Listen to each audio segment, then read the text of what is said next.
Okay, I think we can get started. So, Josh, you want to kick us off? Sure. All right. Well, hello, everybody. Thank you so much for being here today. Today we are doing Housing 101, which is our introduction to LA's housing history and exclusionary practices and how that impacts us today, maybe what we can do to fix it.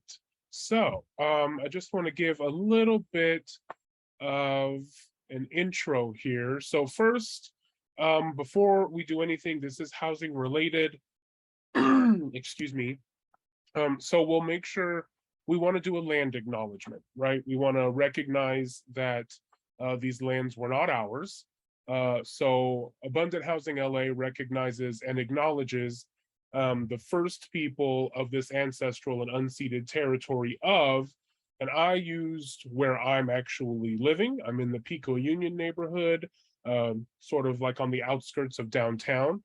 So I looked up my information. So I'm recognizing and I acknowledge the first people of the ancestral and unceded territory of the Tongva tribe and village that is now occupied by State Senate District 30. We honor their elders, past and present, and the descendants who are citizens of this place still. We recognize that the tribe is still here, and we're committed to lifting up their stories, culture, and community. So whenever you're thinking about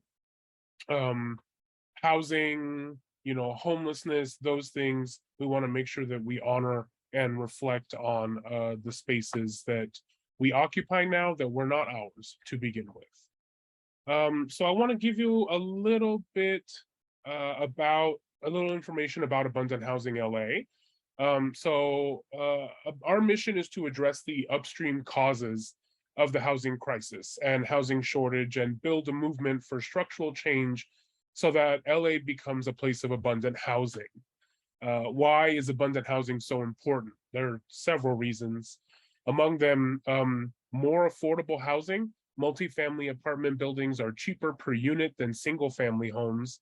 But even though so many people need a place to live, most of LA is still zoned for housing scarcity through low density suburban sprawl.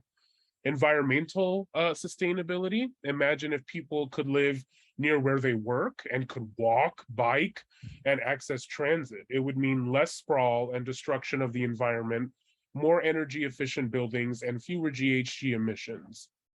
Addressing racial and economic inequality, white supremacy created exclusionary single family zoning and then sold it to the public as the American dream. More housing density means more diversity and neighbors. It's good. Adapting to the fire risk. With the future of fire in this state, we need to move a lot of people very quickly out of fire hazard areas and into sustainable communities. That means building a lot of high density housing as fast as possible. That it can help small businesses and economy.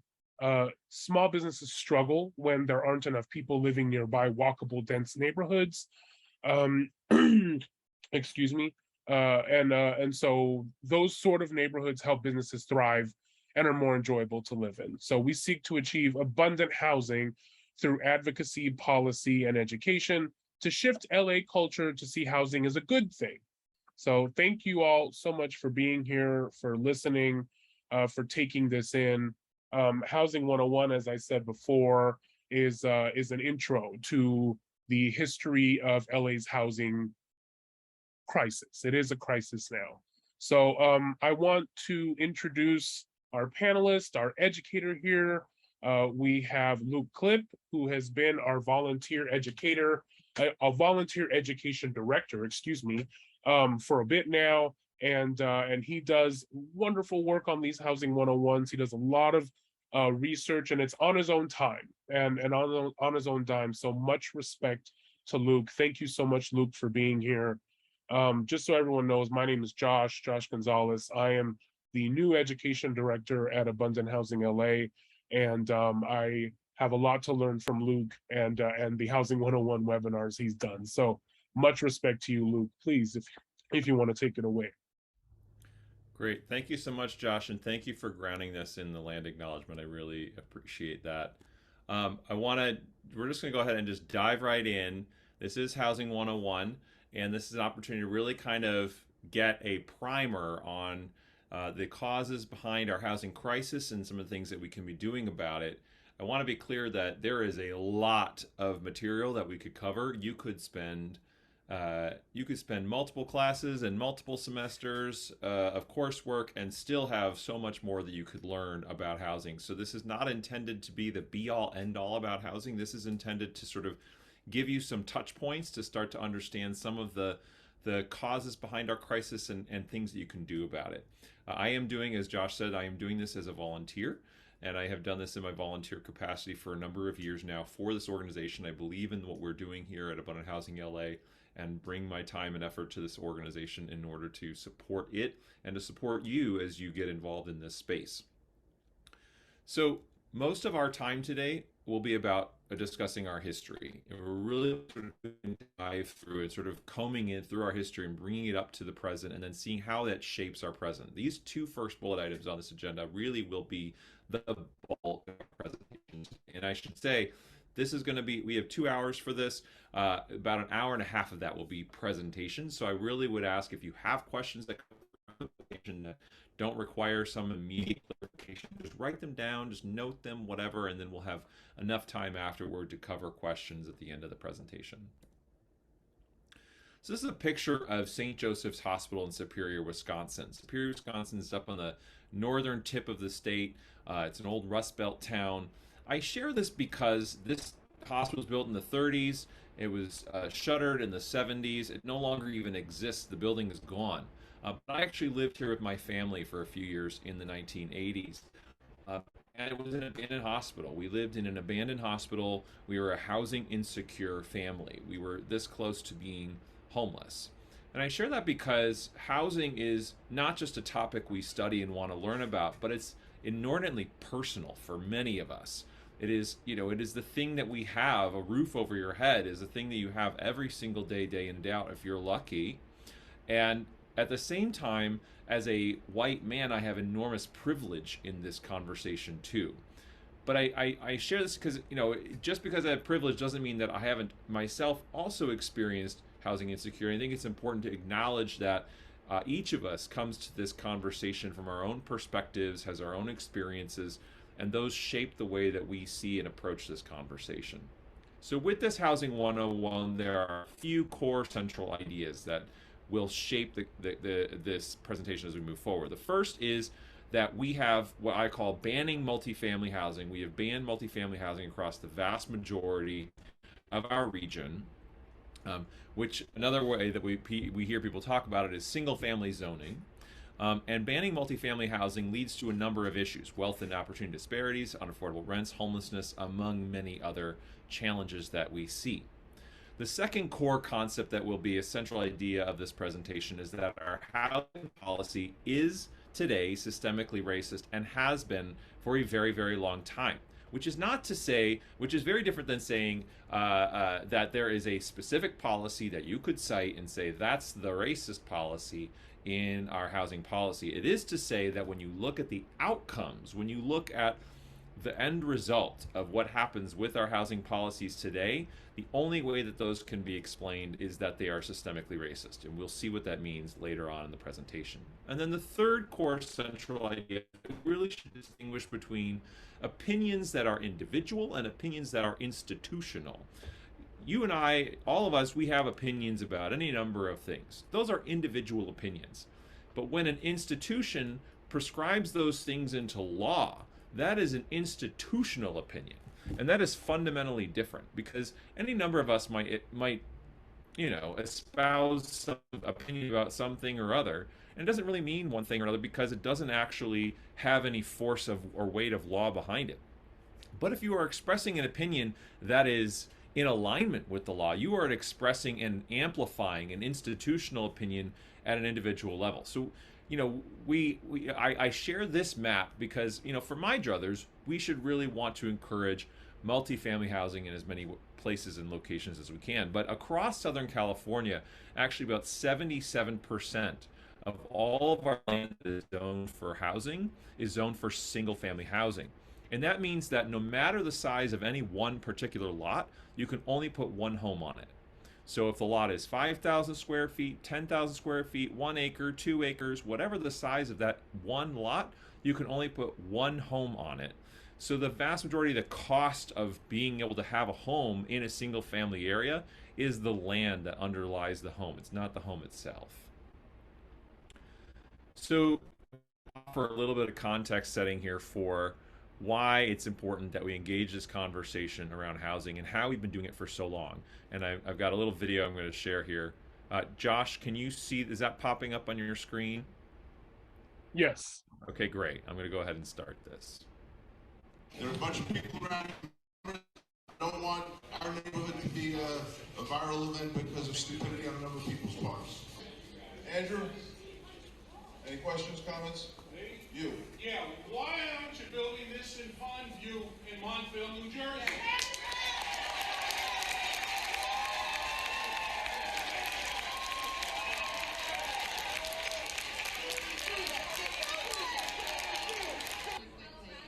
Also about the public subsidy. There is zero public subsidy in this project. This is private investment in your neighborhood, which has helped.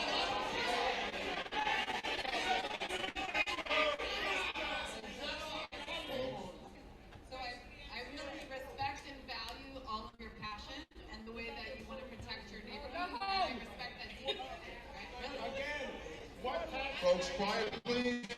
Quiet, please. This project can bring a significant amount, while it's a small portion of the housing that we're proposing, it's a significant amount of affordable housing, which everybody needs.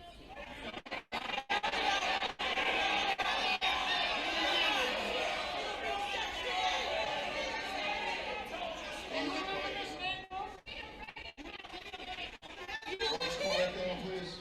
I just want to reiterate that we're talking about providing affordable housing with no public subsidy.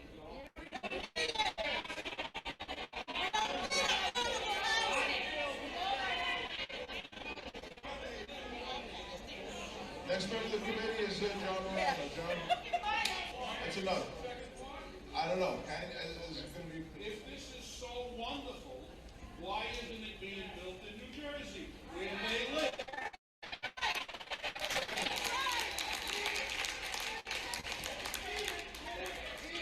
Andrew.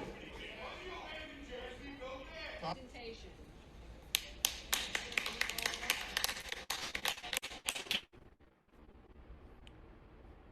So I just want to call out a few things here. This was the Bronx Community Board a year ago, but this could have been any community meeting in any part of the country in any time in the last 30, 40 years. For my druthers, this is precisely how we are in the position we are in today. Because when we talk about housing, it becomes all about you're bringing something that's imposing something on our communities. You hear people saying we don't need affordable housing. Go live in Jersey. This is the Bronx Community Board. It is not unlike the neighborhood councils that we have throughout LA, where we have 99 neighborhood councils in the city of LA. And in this case, it's a project that's proposing 4 new developments across a number of different sites in the Bronx, in a community that where the home prices have doubled in the last 10 years. And across those developments, 340 new affordable homes to be built. You can imagine when we have this happen on a case-by-case basis, en masse, across the entire country, all the time, and this is something you could see at almost every single community meeting that ever is discussing housing developments anywhere in LA County, that has a significant effect on our ability to construct new housing and the opportunities for our leadership in our cities to get behind new housing construction. This is what we are seeing happening all over. So let's dive into the history. And you don't need to memorize this timeline. I offer this because we're going to go through a lot of these things. So I just want to call out 3 key things on this timeline, which are actually colored bars in the middle of the timeline. There's a brown bar, a red bar, and an orange bar. And the brown bar is a period in which we had explicitly racist policies and approaches to housing, where it was A white person can live here, a black person can live there based on their race. The red bar is a period of what I will call implicitly racist policy approaches, where the explicit racism was one or two layers removed so that there was at least some patina of not being racist associated with it, but it still had the exact outcomes as intended, which were carrying through decades of explicitly racist policies from prior years. And the orange period is it's approximate. It is not precisely this span of time, approximately the 60s through the 80s, what I call the era of constriction, where we basically clamped down and implemented nationwide, and especially here in Southern California, exclusionary zoning across all of our cities. All of our cities implemented exclusionary zoning en masse. So we'll dive in now to sort of see how this history plays out. First is to just sort of acknowledge that prior to the 20th century, African Americans found LA to be a fairly open city. This is from the book Bound for Freedom, Black LA in Jim Crow America. But after 1910, real estate restrictions on blacks increased and were difficult to surmount. In the words of Charlotta Bass, the Negro settlers were the first arrivals, bought land and built beautiful homes in all sections of the city, free from restrictions, but then came the Southern whites, and blacks faced the old terror of racial hatred they had tried to forget. So while we're going to spend the conversation here really delving into the 20th century, it's important to acknowledge that prior to the 20th century, we had a different experience for black folks living in LA. In 1917, this is a significant Supreme Court case that gets decided that says that was about the city of Louisville had zoning restrictions that said white people can live here and black people can live there. And the Supreme Court said, no, you can't do that. That is not something that is allowed by law. However, there were any number of other things that were going on at the same time. And here in Los Angeles, we were seeing the proliferation of the construction of single-family zoning all across LA County, the city of Los Angeles. Hollywood land is a prime example. We all are familiar with the Hollywood sign, which is a holdover from an advertisement for Hollywood land. And the brochure that goes along with Hollywood land on the right side here of this slide says you can protect your home by procuring at today's prices a home place in the hills of Hollywood land, secured by fixed and natural restrictions against the inroads of metropolitanism. What they're referring to there, the fixed and natural restrictions, the natural restrictions are the hills that you can see right on this photo, right? You have to actually have a car to be able to get in and out of Hollywood land. There's no buses. It's not easy to get to on foot or by bike. But then the fixed restrictions they're referring to, those are the deed restrictions. Those are the covenants that existed on all of the properties and the homes subsequently once they were built on properties, which said that only someone who was of the white or Caucasian race could purchase a piece of land in Hollywood land and or resell and purchase a home in Hollywood land. So it was restricted on the basis of race. Eagle Rock was a little more explicit about this in their brochure, where they say on the lower left-hand corner here that the residents of Eagle Rock are all of the white or Caucasian race. This is what single-family zoning was all about when it was first created and implemented in large numbers across the LA region in the 1920s. The city of LA was one of the first in the country to adopt single-family zoning as a zoning code, and the homes were marketed to and restricted to white households.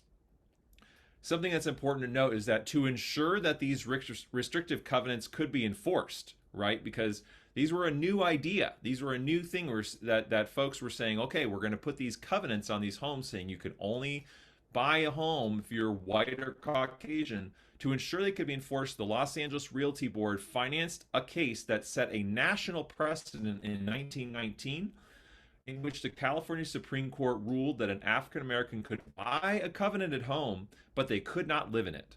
So, sure, black family, you can buy this home in Hollywood land, you just can't live there. And that case was a national precedent that then subsequently led to a large groundswell of construction of new single-family homes across the area that were entirely cordoned off for white families only. And to make matters even clearer, the U.S.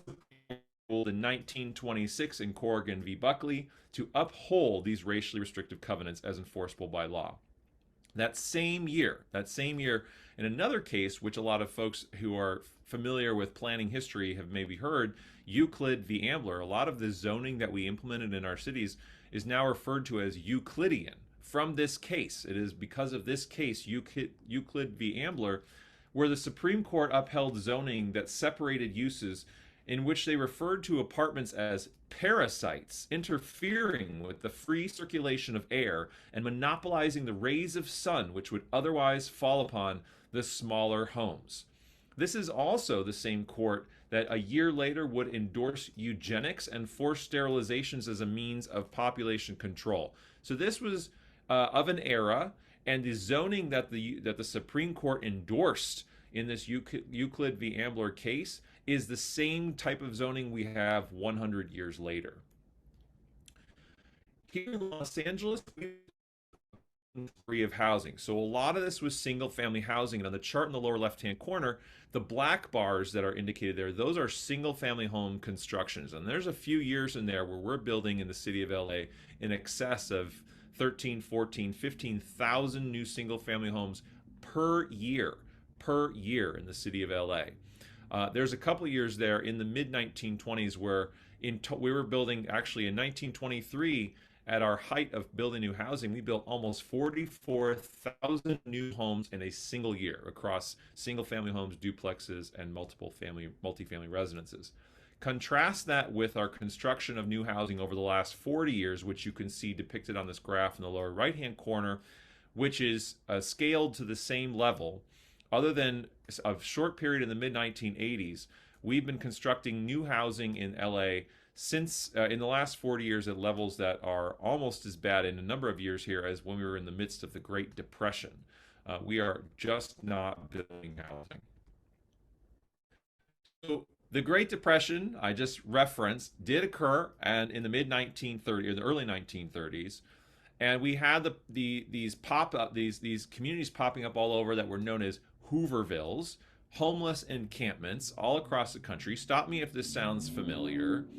These Hoovervilles were seen as a rebuke of then President Herbert Hoover, who lost his campaign for re-election to Franklin Delano Roosevelt, who in one of his first things that he was doing once he was president was implementing the New Deal. The New Deal. And as part of the New Deal, Franklin Delano Roosevelt signed into law the 1934 Housing Act. It was the first time that the federal government became a big party and player in the realm of housing policy. And part of the 1934 Housing Act was creating the Federal Housing Administration, or FHA, whose Federal Home Loan Bank Board would empower the Homeowners Loan Corporation, or HOLC, you don't need to remember all these things, there will be no quiz afterward, to create a mechanism to determine levels of risk associated with federally backed mortgages. The HOLC, in order to determine risk, devised a mechanism that we now refer to as redlining. That was created in the mid-1930s as a result of the Federal National Housing Act signed into law by Franklin Delano Roosevelt. Now, I have not heard this described in this way anywhere else, but I use this terminology to describe what the federal government did in the mid-1930s as the single largest affordable housing program in the history of this country. And the reason I say that is twofold. One is the federal government came in and they injected enormous amounts of resources supporting the creation of 30-year fixed-rate mortgages, which had not existed prior to the enactment of the National Housing Act, which then subsidized heavily for millions of Americans the purchase of homes, of single-family homes, which, as I just noted previously, were almost exclusively available only to white people to purchase. And those homes then accumulated in value. And that accumulation in value led to the accumulation of wealth for folks who were able to, as a result of the largesse of the federal government through the National Housing Act, accumulate enormous amounts of wealth to their families. So this is an example of a redlining map. It was created by the Homeowners Loan Corporation. This is for the LA Basin. And you'll see color-coded areas based on 4 colors. There's green, blue, yellow, and red. And the green areas were areas where you basically would have no issue getting a federally backed mortgage, where the federal government was A-OK, there's no risk associated with a 30-year mortgage in this particular community. Blue areas, the federal government, the Homeowners Loan Corporation, saw a little bit of concern, but for the most part, a family seeking to purchase a home in an area that was blue on these maps would not have an issue doing so. Yellow areas were much tougher. Yellow areas you could probably, but it was pretty darn near difficult. And then the red areas, it was impossible. So anywhere that the Homeowners Loan Corporation, in their maps they created starting in the mid-1930s that existed until the 1970s, any area that was redlined, you could not get a federally backed 30-year mortgage. You could not. And so how did they determine the coloring for these different areas on the map? So we'll look at two. One is Rex Canyon, which was green lined, and then also Central Hollywood, which was red lined. These documents are all available publicly online. So the area that was green line next to Runyon Canyon, they each have a single page that basically lays out the description. And for the green lined area, it's described as having a moderately increasing population of business and professional men, executives, capitalists, and motion picture stars with annual incomes of $3,600 a year and upward. No foreign families, no nationalities, no Negroes, and no apparent or anticipated shifting or infiltration. Shifting or infiltration is right there at the top for every single one of these pages that the Homeowners Loan Corporation put together for each of the communities that they color-coded on this map. They also then describe this area next to Runyon Canyon as having lots with minimum frontage of 100 feet and deed restrictions, which require a minimum improvement of $10,000. They're referring there to the type of housing that can be constructed.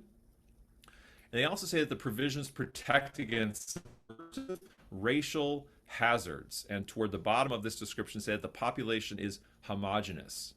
This protection that they call it against subversive racial hazards is key. Turns out it's key to their determination that this area is green and therefore less risky for the federal government to back a 30-year mortgage. So then looking at Central Hollywood, which is redlined, what's the difference there? Well, that they described as having only a slightly increasing population, but of white-collar workers, movie and radio employees, service workers, artisans, etc., with annual incomes of $1,200 to $2,000 a year, 15% foreign families, Orientals and Mexican nationalities, a few percent Negro, and then they describe in shifting or infiltration of Orientals is increasing, encroachment of business and industry also a threat. And then further on in this single page, they describe the area as generally of poor quality and population extremely heterogeneous and includes many subversive racial and social elements. Further down on this description, they say, were it not for a scattering of Japanese and Filipino residents, the section would be entitled to a higher grade. I'm just going to reiterate that for folks. They say, were it not for a scattering of Japanese and Filipino residents, this section would be entitled to a higher grade. What that means is, except for the fact that there were a handful of folks of Japanese and Filipino nationality, if it weren't for them, you could probably still have a chance at getting a federally backed mortgage in this community. But because of them, you don't. So redlining is now the law of the land. You still have these these restrictive covenants, these deed covenants, housing covenants, these deed restrictions. I get these words mixed up in my head sometimes. These deed restrictions on homes all across the country. And what happens? Well, we have a case here in Southern California. And you see this photo on the upper left-hand side. That is Hattie McDaniel. She was the first black winner of an Academy Award. She bought a home in a community known as Sugar Hill. And Sugar Hill is a community of large mansions that had all been owned just by white families until Hattie McDaniel came along. And Hattie established Sugar Hill based on just her, I would say, her persistence as a community for black folks, particularly with wealth, to purchase homes, and white families that were leaving Sugar Hill were willing to let black folks purchase these homes. Not all of them, though. There were white families who still lived in Sugar Hill who fought and took Hattie McDaniel to court. And the case that went to court was the first time in 1945 that the courts ever ruled against housing covenants. The first time in 20 years since they first came around that any court ever ruled against housing covenants. And shortly thereafter, in 1948, a different case, the U.S. Supreme Court also held that these housing covenants were unenforceable in the courts. But I would also note the subheader on the upper right-hand side, under the headline of Anti-Negro Realty Pacts Held Unenforceable, notes that the highest court refused to declare the restrictions invalid. So they're saying you can't enforce them in the courts, but we don't think they're bad. And the court ruled 6-0, a 9-judge court, U.S. Supreme Court, because 3 of the judges had to recuse themselves because they lived in homes with housing covenants that had race-based deed restrictions. So this is the environment in the late 1940s. A significant win for Hattie McDaniel and others.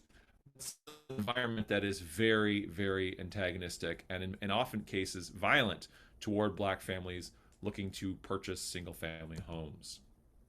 And in this environment, the U.S. federal government steps in and provides federally funded public housing, because even though the National Housing Act was this enormous subsidy for folks to purchase homes, it still left a lot of folks unable to purchase homes because they just didn't have the means. So the federal government stepped in to construct public housing all across the country.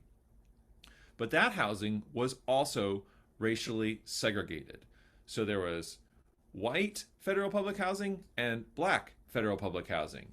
And that was the case well into the 1950s, maybe in some places into the 1960s. It was racially restricted public housing. And in California, we actually just didn't like federally funded public housing, it turns out, because in 1950, the California Realty Board put a measure before the voters called Article, which is now actually State Constitution Article 34, which required that any publicly funded housing has to get a vote in the affirmative of the voters who live in the community where it is to be built.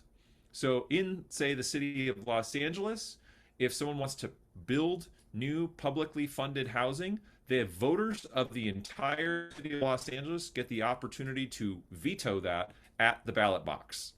And this had the effect of killing the construction of any new publicly funded housing for years. Now, we are providing now housing, publicly funded housing, over the last number of years, but it is still inordinately more expensive to build because this law is still on the books. This law still exists.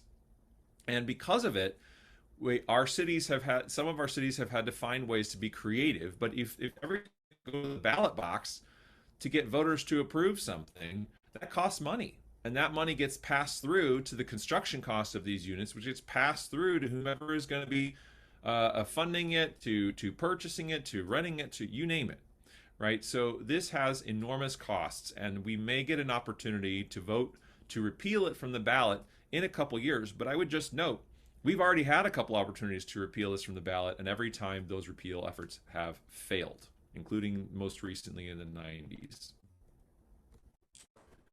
And to the passage of Article 34, we see an era that sometimes is often colloquially referred to as white flight, where a number of primarily white folks are leaving the cities for the new suburbs. And this white flight was made possible primarily through 3 things that enabled it. And those 3 things, one is a rapidly expanding freeway network, which we'll touch on shortly. Another is what Richard Rothstein, the author of The Color of Law, talked about, which is that the Federal Housing Administration was funding a lot of the construction of these new housing subdivisions.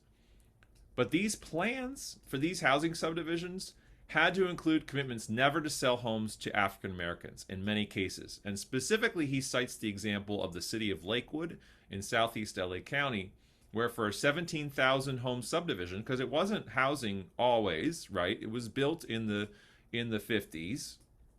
The federal housing required for the city of Lakewood a commitment that every single home have a clause in their deed prohibiting the resale to African Americans or rental to African Americans. So the second thing that really fueled this era of white flight was housing that was built that was still prescribing that it was available only to folks who were white. And the third thing that enabled this white flight, particularly in LA County, is something called contract cities. LA County has well over 30 contract cities. It may be significantly more than that. I haven't looked at every single city to determine how many it is. But what that was prior to the mid-1950s, when these became sort of in vogue. If a city wanted to incorporate, they had to provide all of their own policing, their own fire, their own library, all of that. And that was a pretty significant impediment to the incorporation of a new city, right? Because that's a huge amount of effort to do that. Well, again, City of Lakewood sort of set a new standard by saying, look, we're just going to contract. We're going to contract with the county sheriff. We're going to contract with county fire, with the county library, and we'll just collect the sales tax, or we'll collect the property taxes, and then we'll pay a piece of that to all of these county agencies to provide these services locally. They were taken to court over this particular approach, and they won. And once the city of Lakewood won, we saw a number of new contract cities incorporate across LA County.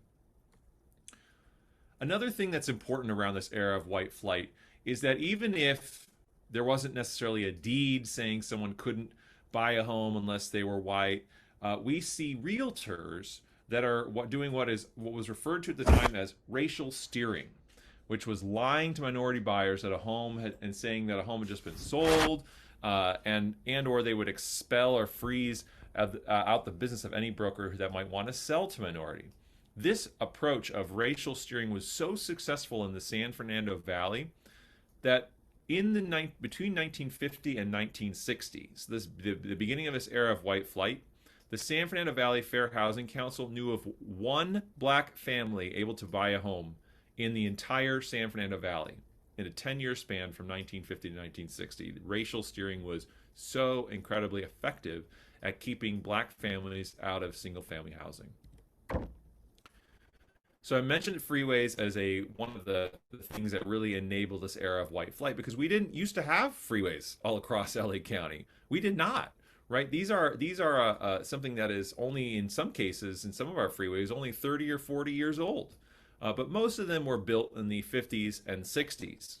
And here you see some old photos of the construction of the 110 freeway near downtown on the right-hand side, and on the left-hand side, the 10 freeway through downtown into South LA along West Adams. And this was the result of a massive amount of infusion of federal dollars, where the federal government said, we will match every local dollar with 9 federal dollars. So every project that costs like $1 million, the federal government would cover 900,000 of that, and the local governments only had to cover 100,000. This was basically pouring a giant amount of fuel on a fire for the construction where you had folks who were moving out to these incorporating communities outside the city limits, who were moving out to these all-white communities, who were demanding the ability to still have easy access or relatively easy access to downtown jobs, to center city jobs, and were having a hard time doing it without these freeways. And so freeways became a popular way to provide that for them. These also became a way to divide communities, to tear out communities that had been redlined, which we will see a little later. Well, actually, we'll see this one right now, which is the 10 freeway, not a particularly remarkable interchange of any sort. This is where the 10 freeway meets Western Avenue in West Adams.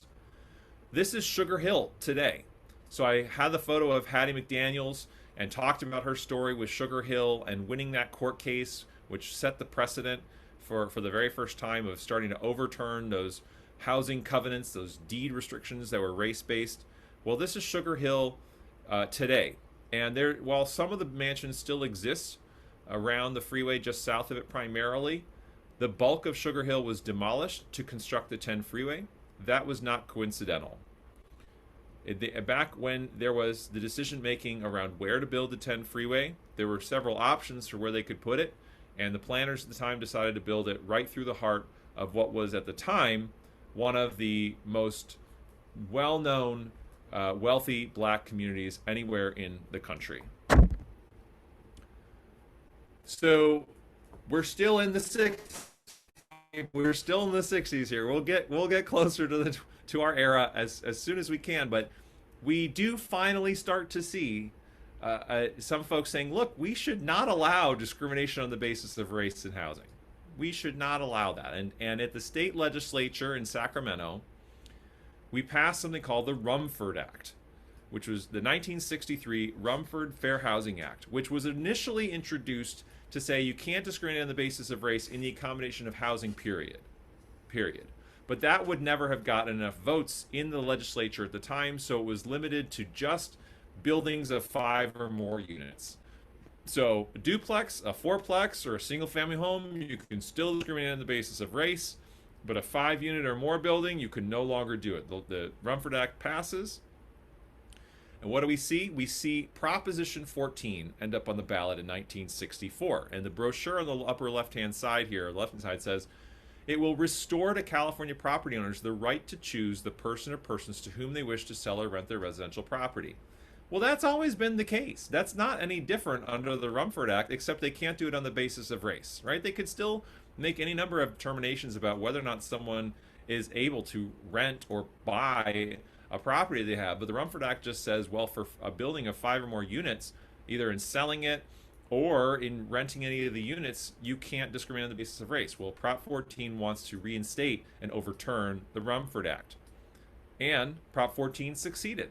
Prop 14 was approved by the voters in the state of California 2-1, 65 to 35%, and in LA County, 70% in support for Prop 14 for the reinstatement of discrimination on the basis of race in multifamily housing with 5 or more units. I think it's important to tie that here to what we also see happening around zoning law, where we start to enter this era of constriction, because we're in this period of significant upheaval with the civil rights era and attempts to bar discrimination on the basis of race and efforts to push back on that. And at the same time, we're seeing zoning start to really clamp down on what you can and cannot build in a community. And here in the city of LA, we have this, what I will call the quintessential affordable housing, dingbats. And for some reason, unless you know the history, you might wonder, well, why do they all look like they were built in the same exact year? They all look like there's something out of Leave It to Beaver or whatever, like from the mid 1950s to the mid 1960s. There's a reason for that, because that's basically when they were built. They were basically built in that short period, right after the boom of the construction of these started. Parking minimums were increased to 1.25 spaces per unit. So what an architect would do is they'd look at a piece of property and they'd say, okay, we can fit however many cars, parking spaces on this property, so that means we can fit this many units of a dingbat on top of that. They didn't call them dingbats, but this one of these apartments. You had to provide the parking had to be covered, so they would put the parking underneath the buildings often. Excuse me. So this is how they went about building this. And a lot of the single-family homes in central Los Angeles, the homeowners were basically saying, all right, great, like I'll sell this and I'll make a little profit to build this dingbat, this apartment building, and we can rent it out to a handful of folks, and this is a way for people to make some money with the property that they owned in communities where these kinds of developments were in demand. But in 1964, the same year that we voted overwhelmingly in LA County to reinstate discrimination on the basis of race in buildings exactly like these, we also changed the zoning for buildings like these to just increase the parking minimums just a little bit more. Just make it a little bit more, right? Just a little bit more. Well, what did that do? That ended the production of these types of buildings, because at this point now it didn't pencil anymore. It didn't pencil for someone who maybe owns a piece of land or with a home on it to say, I can tear that down and build X number of apartments, because now you can only build fewer apartments for the same amount of space. And this was the same time that we were seeing these buildings really were sort of, these are the kinds of buildings where, non-white folks might be able to live, and that's why we put Prop 14 on the ballot and overwhelmingly supported it in that same time. So we have the federal government step in. In 1968, the Fair Housing Act, which explicitly bars discrimination in housing accommodations on the basis of race, period. This bill has been described as the most filibustered bill in the history of the U.S. Senate. Housing isn't just personal.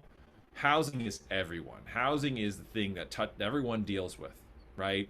And for many across this country, allowing folks who were not white to live in communities that had for decades been only white was a bridge too far. Well, this bill finally passed out of the Senate. Finally, the Republicans and the Southern Democrats dropped their filibuster once Martin Luther King was assassinated. So Martin Luther King was assassinated in 1968. 1 week later, the Senate passed this bill out, and Lyndon Johnson signed it into law. At that time, in 1968, 90% of all federally backed mortgages had gone to upper income neighborhoods. 90%. Only 11% had gone to lower and middle income neighborhoods. So we are talking about an era where we're at the tail end of multiple generations of the federal government providing its largesse, all for people of higher incomes who are almost exclusively all white. And what did the Fair Housing Act do? The Fair Housing Act said you can no longer discriminate on the basis of race in the accommodation of housing. Did it do anything to maybe move the scales back a little bit to say, okay, so now we got to give some of that money back to all the folks who we've been sort of cordoning off and keeping out from having access to it? No, absolutely not. It just said, all right, well, things are what they are, so now you can no longer discriminate on the basis of race in housing. Here in California, and I think I tie this because I think it's important to sort of see some of these things contextually. Ronald Reagan, who was a proponent of Prop 14, who when he was about to get sworn in as governor said, I want to see the Rumford Act overturned.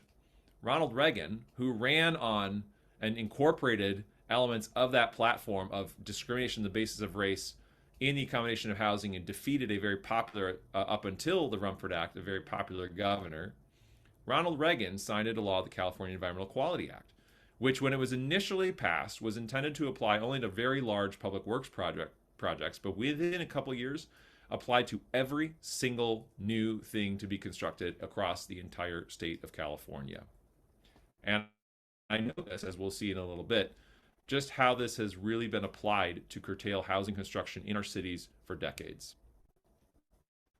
We also see in the mid-1970s here a number of massive zoning changes, community plans being updated, that in this case, LA City Council President John Gibson had something to say about it, where he said, what you're doing exactly, and I think you know it, is instead of giving people a chance to move around the city and be able to buy a single residential lot, you've decided the house has to be on a larger lot and is therefore more expensive. You've made it impossible to do anything but just make the ghetto larger. That's exactly what you've done. So we had years and years of zoning changes across the city of LA, across Southern California, where we implemented things like increasing parking requirements, like increasing lot size requirements, reducing density allowances, reducing floor area ratios, you name it, in our zoning codes to essentially block off folks who in white communities that no longer could discriminate explicitly on the basis of race were concerned about, those folks who might move into their communities, and created these new approaches to essentially wall people out from their communities. And in 1973, to make it even clearer, the federal government says, we're done. We're not building federally funded public housing anymore. This is just a couple of years after we passed the Fair Housing Act, and which said you can no longer discriminate on the basis of race. This public housing had been racially segregated for decades. And once it's no longer legal to do that at all, we just stopped building it. We also see this era of urban renewal. Urban renewal was a term you applied to just sort of mean like we're getting rid of the stuff we don't like to create stuff we do. And in Los Angeles, this is a community that no longer exists, but is one of our original neighborhoods in the city of LA. It was redlined. This is Bunker Hill. And Bunker Hill was redlined because it was so racially heterogeneous, because it had so many folks of so many different backgrounds and ethnicities and races. It was redlined. This is what it was before we did this to it.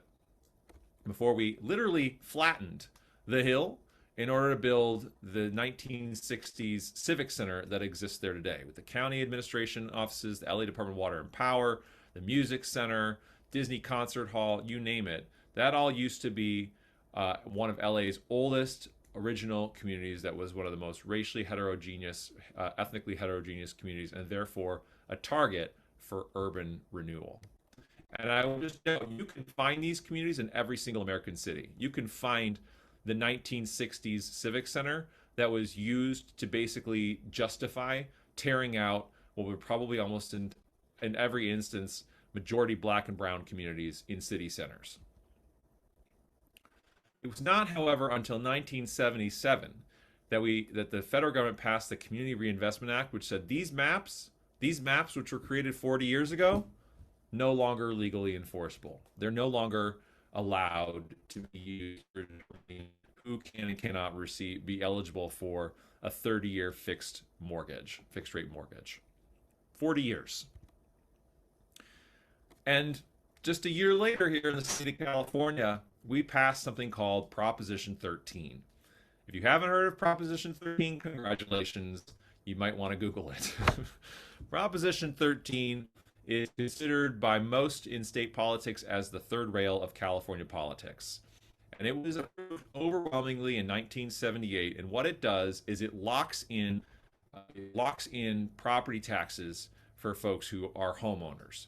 So if you're a homeowner and whenever you bought your home property taxes can only go up by 1% a year max. Prior to that, the state would essentially reassess every year what were the needs at the state level funding wise and figure out, what the property taxes would need to be to align with that so that the state would not run a deficit. Well, Proposition 13 changed all that. And subsequently, the state has had to shift significantly from property taxes, which are largely levied on, not exclusively, largely levied on wealthier folks, to sales taxes, which are largely levied on less wealthy folks. I would just note about Prop 13, though. I think it's important to note that one of the ways it was billed and successfully so was that this was about older folks who were aging in place in their homes and had fixed incomes. And I think that's a very valid critique. Now, was that the case for all of these folks? I don't think so. But it certainly worked in it, and it was a very successful ballot measure that is still the law of the land. And in Los Angeles, one of our last great downzonings was Proposition U in 1986, which was put on the ballot by then Councilmember Zev Yaroslavsky, shown here in the lower left-hand corner. This passed 70% in favor, 30% opposed, was largely seen as a reaction to some of the buildings you see on the upper part of this slide, the West Side Pavilion on the upper left, the Fujita Pavilion in Encino, and the Beverly Center in West LA. And what this did was downzoned every single corridor in the city of Los Angeles. Every single major thoroughfare in the city of LA, we downzoned from what was called a floor area ratio of 3-to-1 to a floor area ratio of 1.5-to-1. What that essentially means is all of these strip malls, like the one you just see here in the lower right-hand corner, that many of which were created prior to the passage of Prop U, we really can't do much else with these properties. Now, there have been things we've done since then, which we'll get into, but really this locked this in for a very, very long time, and it essentially wiped off the map the opportunity to build about 1 million apartments. One single ballot measure. So this is an analysis on the University of California, Los Angeles, looking at how this, these decades of what I'm calling the era of constriction impacted the allowable density in the city of Los Angeles. And before we had the laws that started saying people can live wherever they want without restriction on the basis of race, back in 1960, LA had a zoning capacity of 10 million. And that's approximate, but we had a zone capacity of 10 million, which, You might think, wow, that is so many more people than the 4 million that live in the city of LA today. That's true. And 10 million would be about the density of the city of San Francisco. So it'd be pretty dense if we actually had 10 million people in the city of Los Angeles. But still, even San Francisco is not the most densely populated city in the country, and it's certainly not the most densely populated for when you look at it compared to a member of our European cities or wherever else. But LA instituted a couple decades of pretty significant downzoning, constriction, that dropped that number below 4 million by the time we got into the 1980s, through things like reducing the height limits, limiting maximum densities, increasing yard requirements, etc. And we've had some little tweaks here and there over the last 40 years-ish, but they've barely kept pace with the population growth that we have seen in the city. One exception in our housing history, and this is just for the city of LA, this is not any of the other 87 cities in the county of Los Angeles or unincorporated communities in LA County, is 2016, the voters in the city of LA approved Measure JJJ, which then resulted in the creation of the Transit-Oriented Communities program, which says if a developer wants to build new housing and include a certain percentage of affordable housing, they can then get some incentives to build a little higher, build a little denser, whatever the case may be. But build a little higher or build a little denser than the existing zoning. So it still has the base zoning, which is some of the most restrictive we've ever had in our history, as the basis for which you can then build a little taller, a little denser from there. And not surprisingly, if you look across our last century of housing construction, the vast majority of our housing was built prior to 1980. Actually, this chart draws the line at 1990, where 85% of our housing was built prior to 1990. We are in a historically low period of housing construction and have been for at least 30 years.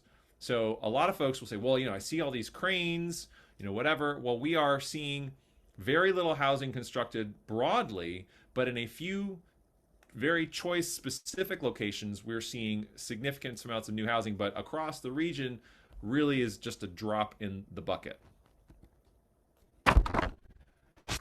So what does that mean for our history as our present today? This is that redlining map, and this is our freeway network, which I sort of roughly drew over the redlining map. You can look at this and it seems pretty obvious pretty quickly that we built our freeways in and through our redlined communities. This is not coincidental. This was by design. As was stated in a story in the October 2020 Vanderbilt Law Review, in LA, the highway system was designed to serve two purposes: segregation and isolation. Highways in Los Angeles worked to hide the brutal violence of racial segregation and also helped to maintain it. LA did not build every freeway that the freeway planners wanted us to build. We actually only built about 60% of the freeways that freeway builders wanted to build in the 40s. But in the communities that were redlined, in the communities that were Black and brown majority communities, we built all the freeways that we meant to build. It was the communities like, famously, we've heard the story, some of us have heard the story about the 2 freeway getting stopped by homeowners in Beverly Hills opposing it. That is why the 2 has this weird little stub into Echo Park and then just stops. That's also why, if you've ever driven on the 101 at Vermont, it gets really sort of wide and there's like a storage thing in the middle, because that was supposed to be the 2-101 interchange that never got built because the 2 got stopped by homeowners in Beverly Hills and other wealthy communities that opposed it. I also provide on this map some blue stars which show you where the publicly funded, the federally funded housing exists today, almost entirely in what were redlined communities. Some other things about redlining today. Our formerly redlined communities are hotter than our formerly green and blue line communities. In LA, the difference is nearly 7 degrees Fahrenheit. So a day like today, where officially the high will probably be somewhere in the low 90s, 92 or 93 degrees, let's say. In our formerly red line communities, it'll be 100. And that difference of a few degrees is significant and meaningful and impactful on folks. In our formerly red line communities, they're less safe for people walking and biking and even people driving.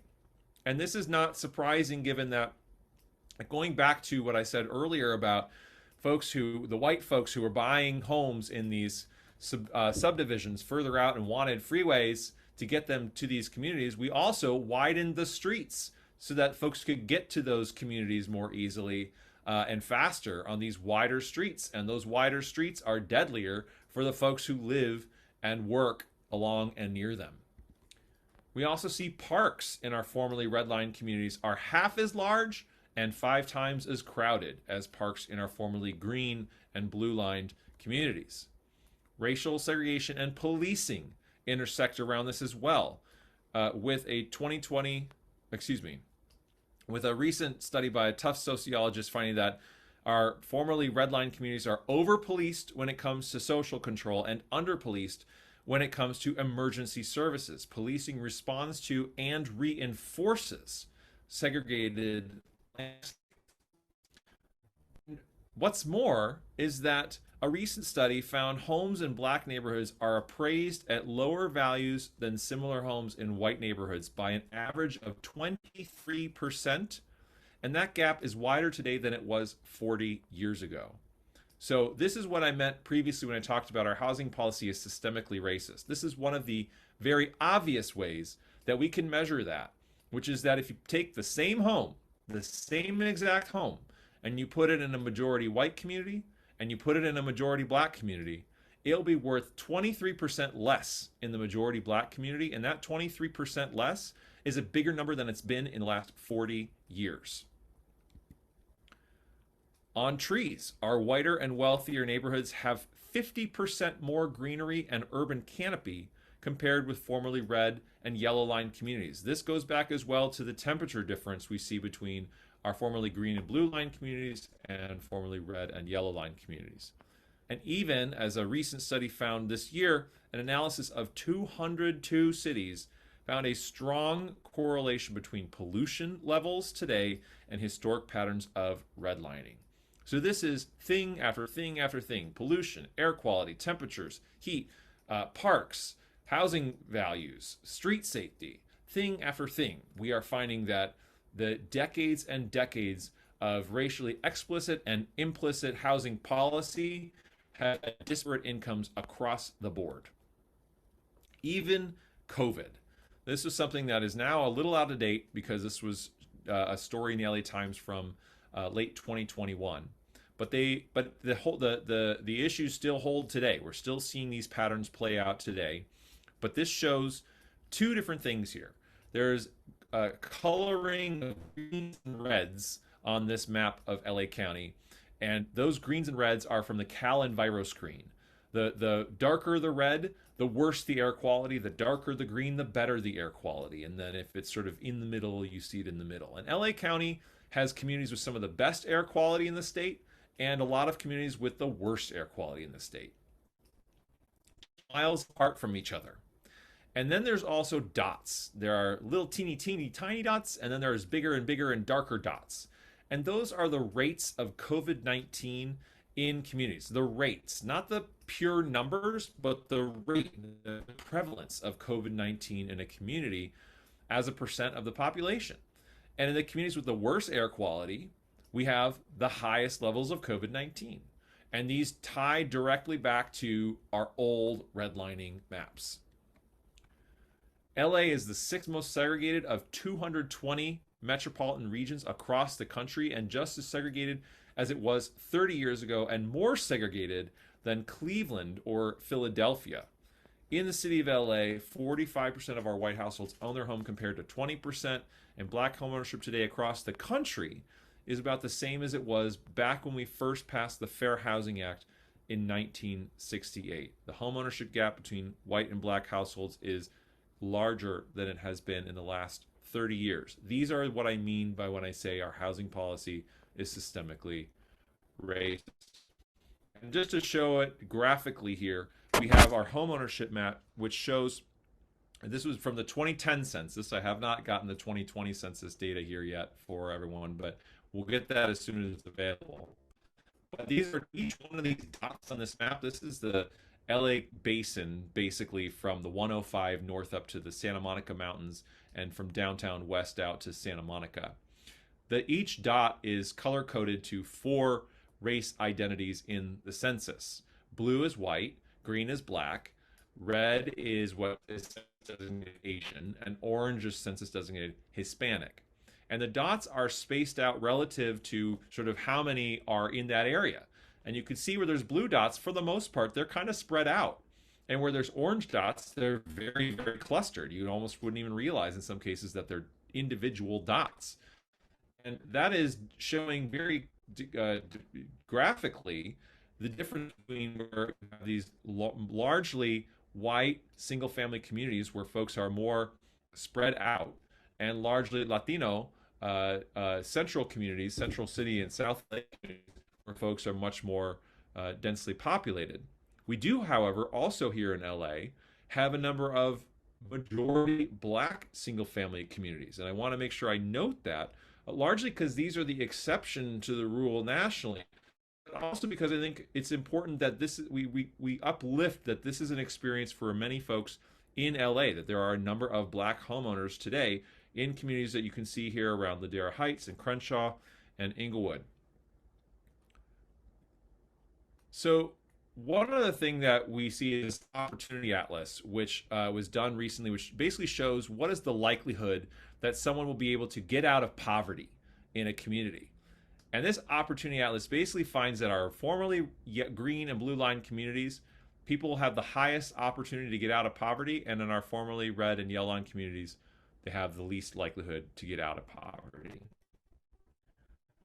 To really kind of drive the point home here on constriction, the California Legislative Analyst's Office looked at this question several years ago now. I recognize that this report is now a little dated, but when they brought this out, this was fairly controversial, and for a department, for an agency that is not known for saying anything of any real controversy. But they found at the end of the day that building less housing than people demand makes housing costs higher. And on the lower left-hand side, I've got that chart again showing where we really engaged broadly in this period of constricting home building opportunities across the city of LA, which was indicative of what we were doing broadly across the state of California. And then the lower right-hand side is California home prices in the black bars compared to U.S. home prices in the light blue bars. And while folks may often argue that, well, home prices have always been expensive in California relative to the rest of the country, California has always been a very desirable place. That's true. And you can actually see in 1940, 1950, 1960, 1970 that California's home prices were more expensive than the rest of the country, and not inconsequentially so, but also not that much more expensive and generally rising with the rest of the country. But after we engaged in this era of really significant constriction, and we passed Prop 13 toward the tail end of that, really enshrining for existing homeowners an incentive to basically stay in place, right? Don't move, don't sell, don't try and, whatever. We see this explosion of housing home prices in the state of California relative to the rest of the country, where we're more than doubling the median housing price from the rest of the country here in the state of California. And so much as between 2010 and 15, when the rest of the country's housing prices dropped after the result of the housing bubble bursting, the state of California's housing prices went up. We went up here in the state of California. I also want to show this chart because I think this is an important depiction for how the city of Los Angeles compares to the rest of the country. And for whatever reason on this chart, the city of New York was highlighted in orange. LA is just above it. So this is new housing units that have been constructed per 1,000 residents in major U.S. cities across the country from 2011 to 2020. The city of LA is right there at 31 per 1,000 residents. The rest of LA County, which isn't shown here, but the rest of LA County is about half that. So the rest of LA County is actually doing worse than even some of our Rust Belt cities like Philadelphia and Chicago, where we see declining populations. And then you have cities toward the top, Austin, Seattle, Denver, that are just building way more housing per existing residence than anything we're doing here in LA. One other way to show this is this chart, which looks at the 30 largest metropolitan areas across the country. And these are actually census designated areas. So for LA, the metropolitan statistical area is huge. It's 18 million residents. It's not a small area. It includes all of LA County, all the populated portions of LA County, portions of Ventura, portions of Orange, and San Bernardino and Riverside County. So it's a huge area that is covered under this. And what this chart shows is two things. The y-axis on the left-hand side goes from 25 to 65%.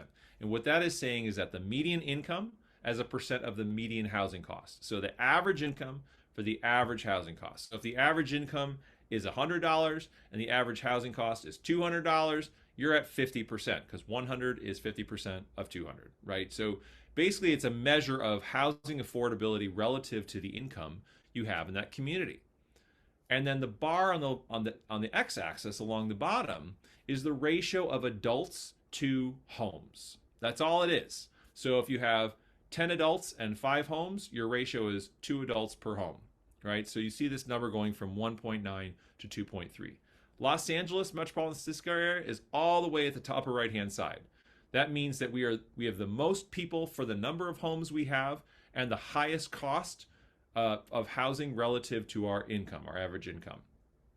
And this line that is drawn through here is statistically very significant. It is basically saying, yup, the amount of homes you have to the number of people you have is directly related to the cost of housing as it is a percent of your average income in that area.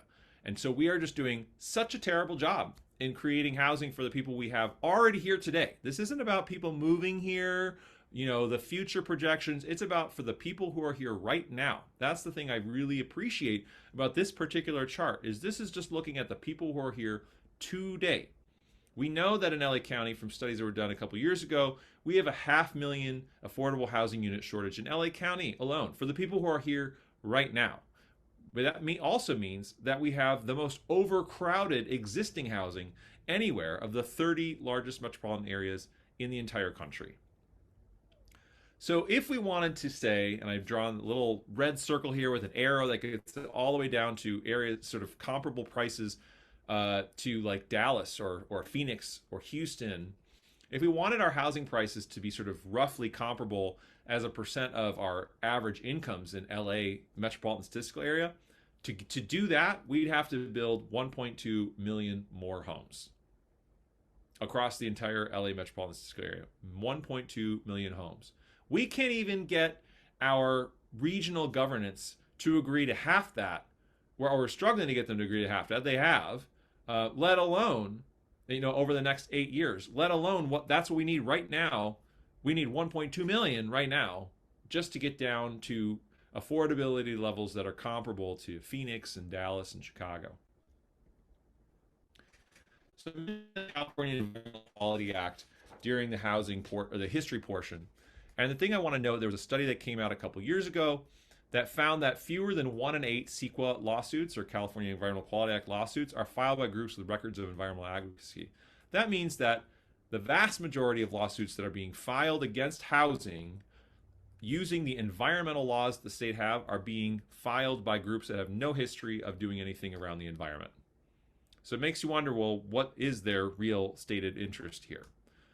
It also, that in 2016, the legislative analysts found that housing projects that end up requiring an environmental impact report take 2.5 years to approve.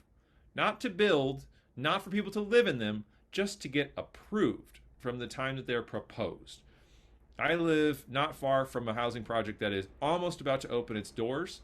Didn't even require a full comprehensive environmental impact report, but it did require a mitigated one.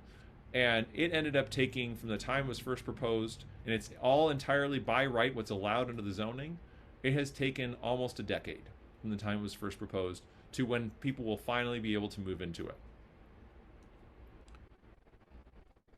One of the things that drives a lot of people to this conversation around housing is homelessness. For good reason, because it is a crisis for us right now. And we will see soon, we haven't seen it yet, but we will see soon, and I suspect it will make these numbers that we've had over the last few years pale in comparison. I suspect we will see soon that homelessness has significantly jumped since the 2020 count, which was done right before the pandemic, the COVID pandemic began. But we do a count every year, in early part of the calendar year, and homelessness has been increasing year over year over year. And back in the late 2010s until 2020, a lot of it was, well, we're doing economically so successful, and that's why housing prices keep going up, and that's why homelessness, people just can't keep up. Well, now we've had this pandemic where we had this economic downturn, and homelessness went up even further. So there's got to be some other reason beyond just what's going on in the economy. We hear a lot of folks say, well, it's folks who are coming here from somewhere else. It's people who are coming here from somewhere else. But that's actually not the case. 2/3 of the homeless who are here today have been in LA County for more than a decade, and 3/4 were living in LA County when they lost their home. So yes, there's probably some folks who are here who weren't here before, but the vast majority were. They became housing insecure and lost their homes here in LA County. We also hear a lot of folks say that it's mental illness or substance abuse issues. The vast majority of folks who are homeless, that is not the case. Now, you may see them, right? You may see that person who's having an episode out on the street, but that is not the same thing as the people who are living in the car down your street that you don't realize are homeless right there, or maybe living out of a trailer around the corner, right? So here's one stat, though, that really shows that our housing policy is systemically racist, which is that in LA County, black folks make up 8% of our population. But among our homeless, it's 1/3. The only way that is explained is systemic racist housing policy. That's it. Now, that doesn't mean we're going to be able to say, well, here's the policy we have to change that's going to make it not racist housing policy. But it is to say that everything that we're doing, the sum total of our housing policies, results in this outcome, which is systemically racist. Period. End of story. There is no other reason that can be given for why this is the outcome. And why is such a crisis here in LA County? A study by the Harvard University Joint Center for Housing Studies looked at this across every single state and found that homelessness is higher in states with high cost burdens. And a recent study by a couple of University of California researchers was just published with a book where they found that drug addiction, mental illness, alcoholism, poverty, those things occur everywhere. But what is the thing that distinguishes between communities with high homelessness and communities with lower levels of homelessness is the cost of housing. So Dorothy Walker is a big name, a luminary in the planning profession, the founder of the American Planning Association, and she came out with a couple quotes in an op-ed a couple years ago where she said that the very people who support progressive change elsewhere use local control of land use to prevent structural change in their communities that would advance the cause of racial justice. And as long as the people who own land and are already housed have total control over growth and change in communities, we will never achieve true racial justice and social equity. She published this op-ed in the wake of the George Floyd protests that were happening all across the country, where we had a lot of folks who were waking up to seeing the racial injustice around them. We had a lot of homeowners who were saying, Black Lives Matter, right? They were putting up signs, they were putting up flags, whatever the case may be. And then they also had signs that said, stop this building. Don't allow this zoning change, whatever the case may be.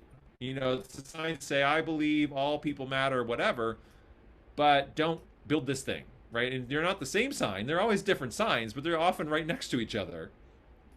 And I would maintain that, after we saw folks, in Afghanistan, after the U.S. withdrew from Afghanistan last year, and there was all these calls to create opportunities for people from Afghanistan to move here. We've seen other crises that have occurred. People say, "Oh, they should come here. They should come here." We want to be good progressives. We want folks to be able to find a home here, but only if you can afford a home that is $1.2 million. Only if you can afford to live here. These two things run completely contrary to each other, and I would maintain that if we really truly believe that folks should be able to have a home regardless of their income and live in the communities where they want to live, But that means we all have to do our part. This is a chart which I won't really spend a great deal of time on, but one of the things we often hear in opposition to housing is, oh, those developers are making so much money. And what this chart is showing, this is done in the state of Oregon, was actually something like 20-1. The folks who are making the big gains in housing, it's homeowners. It's not the developers. It's the people who own their homes. Those are the folks who are making enormous gains in equity, enormous gains in wealth. So looking across Los Angeles, this is that map of pink and blue I showed broader at the start of the presentation. Just a couple different communities. We have Encino Hills in the upper left. We have Northridge in the upper right. We have Wilshire Condo Canyon in the lower left, and Westlake MacArthur Park in the lower right. Here's some numbers for those communities. The top number in each of these boxes is the average age that someone will live in that community. The bottom number is the average household income in that community. The zip code in which you live is the single greatest determinant of how long you will live. I'll restate that in case you missed it. The zip code is the single greatest determinant of how long someone will live. And the single greatest determinant of a person's wealth is not their income. It's not their parents' income. It's not even their parents' wealth. It was their grandparents' wealth. So when someone says, you know, I'm a third generation whatever in this community, firstly, that probably means they're white, because they probably are in a community that at one time, whenever that third generation was buying a home there, it was only available to folks who were white. But then secondly, that means that they have enormous wealth, enormous resources at their disposal because their grandparents had enormous wealth or were able to build enormous wealth, thanks in large part to that National Housing Act from 1934, where the federal government jumped in and gave enormous amount of dollars out in communities that were almost all exclusively white. So, to summarize, single-family housing, I would say, has been a very successful affordable housing program if you were able to buy at a time when it was affordable. With federally backed lending, with wealth building that's been created from that, with tax write-offs that are available largely to homeowners, and then the Prop 13 property tax restrictions, which have shifted our municipal government's focus on generating revenues from property taxes to instead using sales taxes, and the institutional agency and power that is conferred upon someone who is a homeowner. If you've ever been in one of those community meetings like the one I showed at the beginning, and if you're a renter and you say you're a renter, I guarantee you a lot of folks are going to look at you like you don't belong in that meeting, that you don't count, that your voice is less because you're not a homeowner who has a vested investment in this community.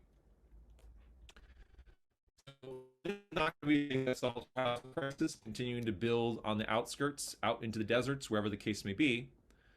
And if we're talking about what we want to actually get done around this region, we have to also acknowledge that we have a very, very challenging set of constraints here in LA County. We are the most populated county in the country.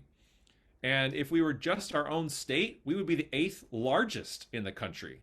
There are 42 states that have fewer people living in them than LA County has all on its own. And each of them has 2 senators. Each of them has multiple representatives. We have a portion of 1 senator if we want to go there. And the 10 smallest states' populations combined would still be fewer people than live right here in LA County. These are maps just showing, and I need to update these for all the redistricting that just occurred, but just some of the ways that our governance is really just sort of disparately spread out across LA County. We have 88 cities. Each city has its own city with any number of city council members, usually 5. City of LA has 15. Each one of those has their own district. We have 5 county supervisors. We have all these different state senators, members of Congress, state assembly members, and the lines all just got swapped around and switched up. And our state representatives, their new districts are going to take effect after the election in November. It's all just sort of a hodgepodge, so who's really in charge is hard to say. But we have a theory of change from Housing LA that Josh alluded to when he introduced this presentation that I'm just going to kind of quickly summarize in 3 key points: that everyone has a home they can afford, communities are more livable and sustainable, and that we are addressing the urgent climate crisis. On the question of everyone having a home they can afford, the key takeaway from me from the legislative analyst report from that 2015 report is that building less housing than people demand drives high housing costs. They also did note that affordable housing programs have a role to supplement broader changes, and that at the end of the day, policies, and by policies they essentially mean zoning, but policies need to be changed to allow more private housing construction in coastal urban areas. In terms of communities being more livable and sustainable, this was a study from a few years ago done by the Smart Prosperity Institute in Canada that found that the municipal cost per household, the city cost to provide all these city services, from libraries to police to waste to water to streets to schools to transportation to sidewalks, etc., that the cost per household in a suburban context is more than double what it is in an urban, more densely populated context. Which, if folks have questions they want to ask later about sort of like how do you provide the water or whatever, we can get into that. But essentially what it's saying is you're better off in terms of providing the water and providing, utilities and providing city services. If you have folks living more closely together, you have less ground to cover for all those things to provide those things. You can do any number of ways these things end up becoming less expensive per household. And then finally, in terms of our theory of change about housing LA, addressing the urgent climate crisis. If it's not evident to folks who are still sweltering today in LA County, seeing pictures from Europe where whole rivers are drying up in ways they haven't in millennia, we are in the midst of a climate crisis. We are in the midst of a climate crisis, and this is the coldest year we're ever going to have for the rest of our lives. So if we think this is hot, we have a lot coming to us.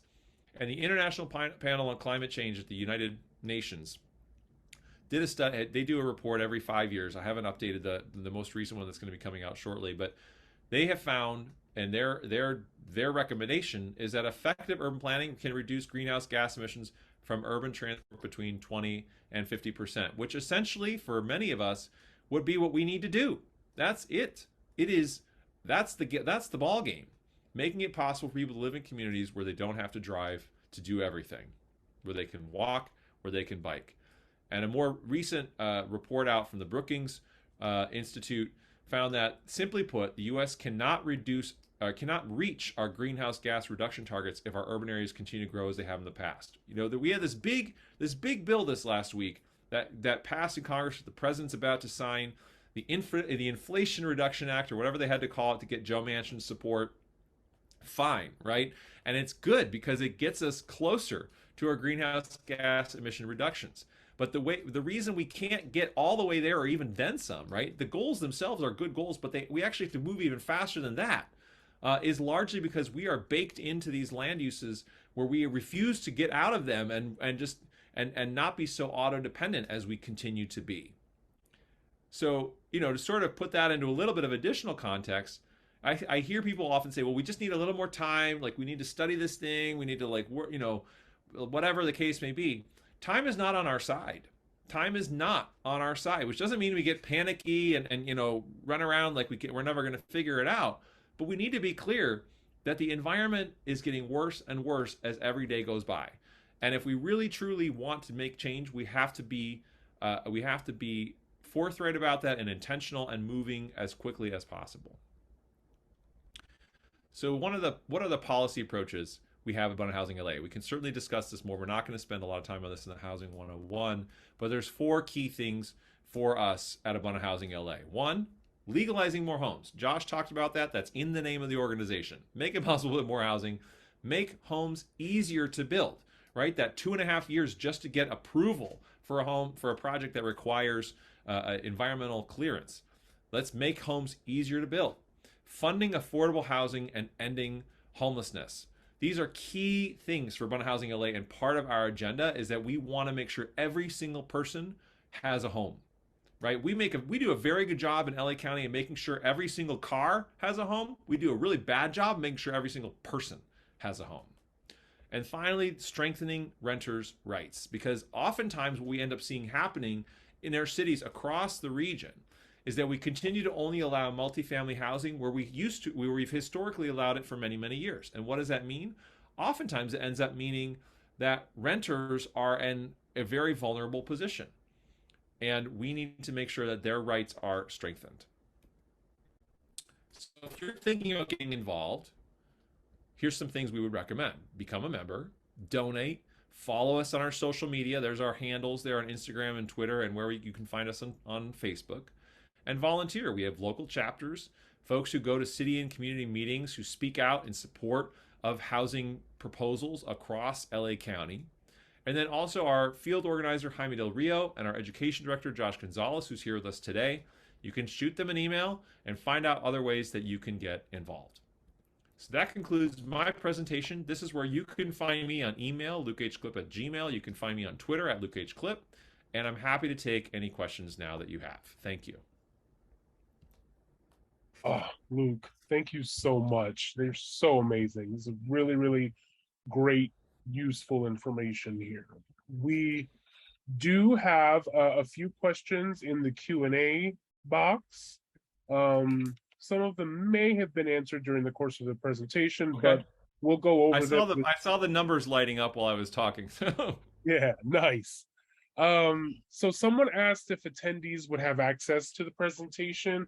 We do actually post this video up on our website and on YouTube. So if anyone wanted to check this out afterward, they could definitely access it there.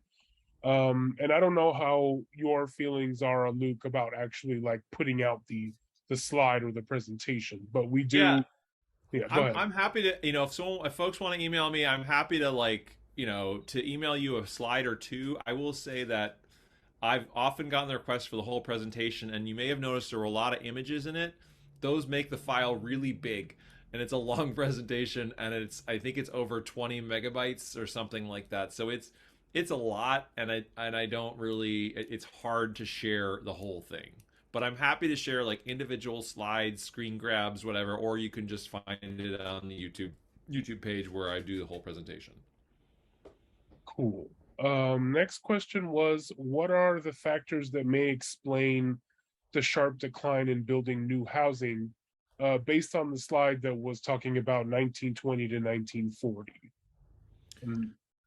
Yeah, so the 1920 to 1940, there was a sharp decline right in the middle, which was the Great Depression, right? We saw there was just a dry up, that finance available resources to build new housing just dried completely up, right? So then we saw just a couple of years in the Great Depression where there was just like nothing was happening in terms of the markets weren't moving, banks were closed. It was just a whole financial mess that once we started to emerge out of that, you start to see the bump up again in new housing construction. I would just note that bump up in new housing construction subsequent to the Great Depression was a much higher percentage with single family homes than before the Great Depression. So we saw a shift, which some might interpret as a shift in preference towards single family homes, or just that's where the money was at, or just that was what people were demanding, because especially white folks were looking to buy new homes in communities which were racially restricted.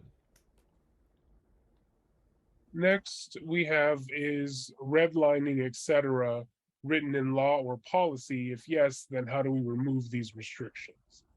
So it is no longer the law of the land. So I hope that was clear in the presentation. We did with the Community Reinvestment Act of 1977. We did remove all the redlining maps from existence. However, I think it's important, and what I hope people got from the presentation is that a lot of what we did subsequent to that really baked in all of the disparities that were created over decades of redlining policies that persist today. So all of those things around the experiences of folks around temperature and urban canopy and street safety and housing appraisals and policing and you name it, like all of those things are representative of the disparities that persist today, that are all tied back to generations of legal redlining policies that are now no longer legal, but we've not really done anything to really meaningfully shift where we've addressed and provided those resources since then. Okay, and Wendy, many of these questions are from Wendy, by the way. So thank you, Okay. Wendy, so much for asking these questions. The next question was, I wonder how long that Black family stayed in San Fernando Valley. I wonder if their story was ever captured. Do you have the name of that family at all? I do not have the name of that family. I don't know if they captured it in the study that they did. Uh, that's the kind of thing that I feel like you'd have to go back into like a library and scan through. It's like something you'd see in like a movie montage where they're like scanning through, reels and reels of old newspapers or something. I don't know what to tell you. And then maybe to follow that up a tiny bit, was Yeah. Hattie McDaniel's house also destroyed during the construction of that highway? That was the No. Hattie no. McDaniel's house still exists. It is about a half block south of the 10 freeway. Very cool. That There's might be something actually we should it's go a visit. historic designated historic district of the houses that are there. There's like six or seven still like these palatial mansions that exist just south of the freeway. Nice. Thank you. Thank you for that information. Wendy, also, this is looks like a comment. Sounds like we need to add new social determinants to the existing list negatively impacting BIPOC communities. I think I need a little more context for that, but okay. I'm Yeah. not a social researcher by nature, Wendy, but I'm not a sociologist. Like I'm coming at this as a volunteer interested in housing policy, but also wanting to make sure folks understand the context for what we're in today. But if you want to offer a little more context for that in your question, I'm happy to speak to it more. And then what was the email address also again that you gave to folks so that way they can reach out to you? Sure, I'll put it in the chat. Okay, thank you.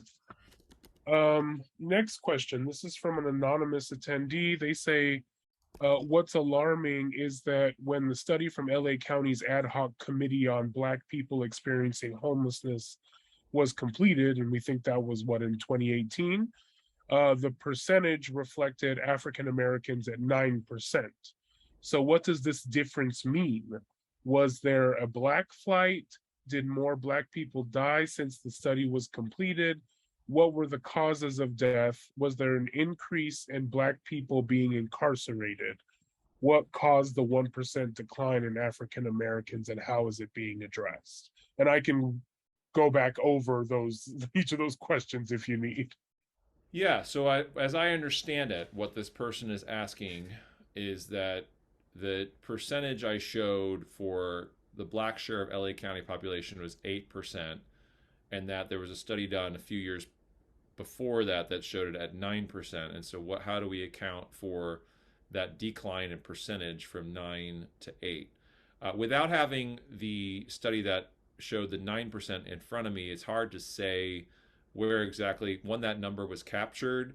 What are the raw numbers underlying it? I mean, it may just be that the population increase of non-black folks in LA County was faster than it was for black folks in LA County. I know that we have seen a decline in the raw numbers of black folks in the city of LA for a number of years. I think it's now starting to hold steady, but it used to be higher. And that has everything to do with the cost of housing to folks wanting to live in other communities and not wanting to be in LA.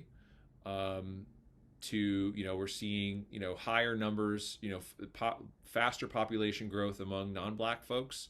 That makes the percentage share of folks who are black lower relative to the rest of the population. So there's a number of things. I would have to, see what the underlying data are to speak more specifically to that concern. I don't see the difference between 9 and 8 over the course of a couple of years. Depending on what data is being captured, it may not actually be that significant. It may be very significant, right? It may be that it's 100,000 fewer people or something. But it's hard to say without seeing what's being captured in one versus the other. It may be a rounding thing, right? It might be that one rounded down and one rounded up. So it could be any number of things. Thank you. The next question from Daniel says, in your experience, what level of policy changes are the most effective in the creation of more housing? For example, state level, like with SB 9, or county level, or what do you find is the most effective?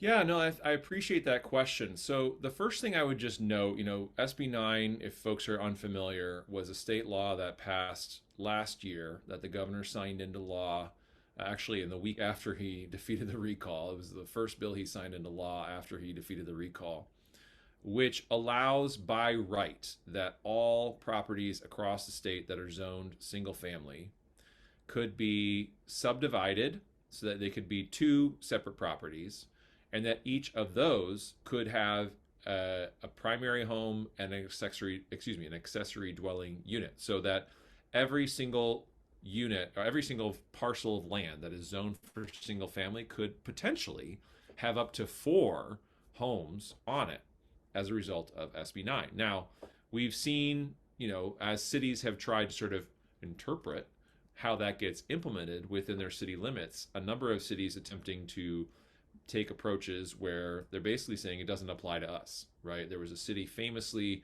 a few months ago up in the Bay Area that declared themselves a lion sanctuary, and therefore that the rules didn't apply to them.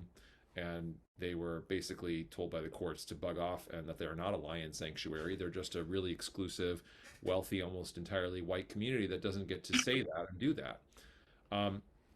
But I think the state coming in with laws is important. If you going back to my point about who's in charge in a county like LA, where we have 88 cities, and even among our unincorporated communities, we have 1 million residents in LA County who are in unincorporated communities. So who gets to decide what happens where? I mean, City of LA implemented Measure JJJ, or approved Measure JJJ in 2016 with a new program that allows more density to be built and more housing density to be built around transit. But that's just City of LA. City of Burbank doesn't have that. City of Pasadena doesn't have that. City of Santa Monica doesn't have that, right? Like all of these other cities don't necessarily have that. It's just based on the arbitrary lines that define where a city is or isn't.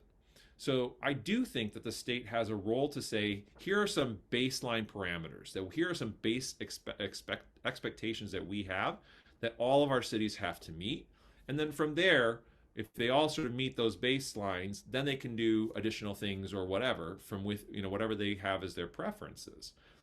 But if the state doesn't intervene, then all you have is the classic prisoner's dilemma, where a bunch of cities can wall themselves off and be exclusive and expect every other city to take care of providing the housing that the folks who are trying, that those exclusive communities want to have working in them to provide them with their groceries or their lattes or whatever, who can't afford to live in those exclusive communities, commuting in from somewhere else where those cities are willing to provide that housing.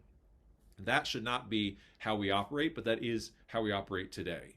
So I do think that regionally there is a need for an entity like the state to step in, especially since the only sort of regional entity like the Southern California Association of Governments is largely a byproduct of the individual cities, who are primarily just sort of reinforcing the disparities that exist by being their sort of individual city voices within that body. There's not like a regional entity that is tasked with being sort of an independent regional authority that looks broadly, except the state.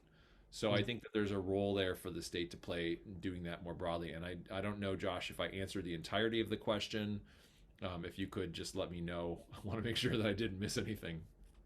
No, yeah, I think you got it. And if there's anything that we missed, Daniel, if you would put that in the chat or in the Q&A, we'll make sure we cover that. Wendy followed up saying it's significant to advocates who promote Black Lives Matter. Please define what you meant when you stated that the 1% decline may not be significant. So I think I'm not saying that's insignificant. I'm saying I don't know what the data is that underlies it. That is saying what's going on there. I'm saying that I, without having the numbers in front of me, I don't know what is the 9%, what is the 8% a share. Like, is the 9% from 2010? And if it's from 2010 and it is the same thing as the 8% is from 2020, then yeah, that is a significant change, right? If it is the same set of data, if it is a rounding thing for numbers where they've rounded one way in one study versus rounding another way in another study, if it is capturing numbers of people from one set of data versus capturing them from a different set of data, then it may not be significant in the fact in the sense that we don't actually you're comparing apples and oranges, right? I do think that what we are seeing in terms of the black population across the county not being having a declining share, we are seeing a declining share over many decades, is significant. It is significant. Now, what explains all that is harder to say. I'm reminded that there was a guy named Daryl Owens who lives up in the Bay Area who does all kinds of cool mapping data crunching. And he actually found, looking at the census data, that communities that picked up the largest share of black population from 2010 to the 2020 census were also some of the most affordable communities. And that the communities that saw the largest declines in black population were some of the most unaffordable communities. Really saying that housing costs are driving where black families are choosing to live. So I don't mean, I hope no one heard me say that that's insignificant. That is not at all what I am saying. What I am saying is it's hard to know what exactly, when a shift has occurred per se, like someone is attributing that as something that's occurred in just the last 3 years, that somehow we've seen a 9 to 8% drop. I don't know if we've seen it over 3 years. I think it's been more like 10 to 15 to 20 years, but we are seeing a decline in the relative share of the black population in LA County, and that is significant. Thank you for that. Also, to follow up, the comment that Wendy made earlier sounds like we need to add new social determinants to the existing list, negatively impacting BIPOC communities. Yeah. Valerie, I think, left, but Valerie added to that social determinants of health are from public health, that are social things that determine our health outcomes, access to food, housing, education, so on and so forth.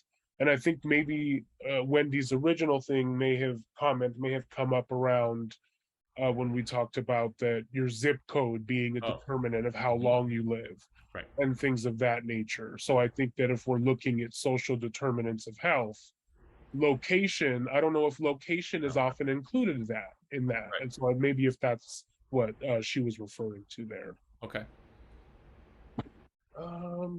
Are there any other questions or comments or anything? Because we've reached all the ones that have been submitted have been read off and responded to.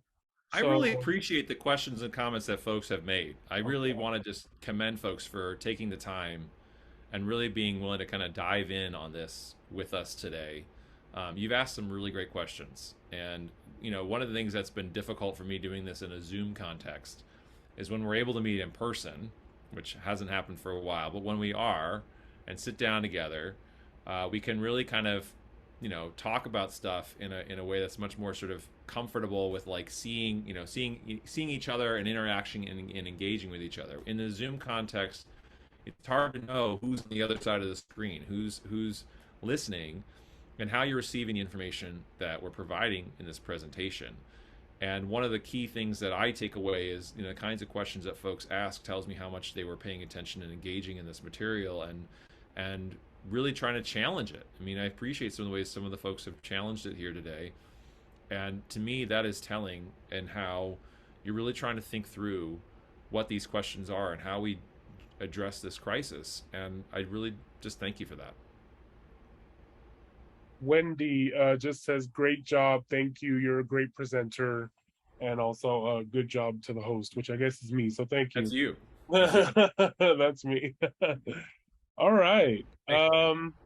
So yeah, I think we're maybe just ended a little bit early, unless anyone has any last minute questions or comments. But I just want to say also thank you, Luke, so much.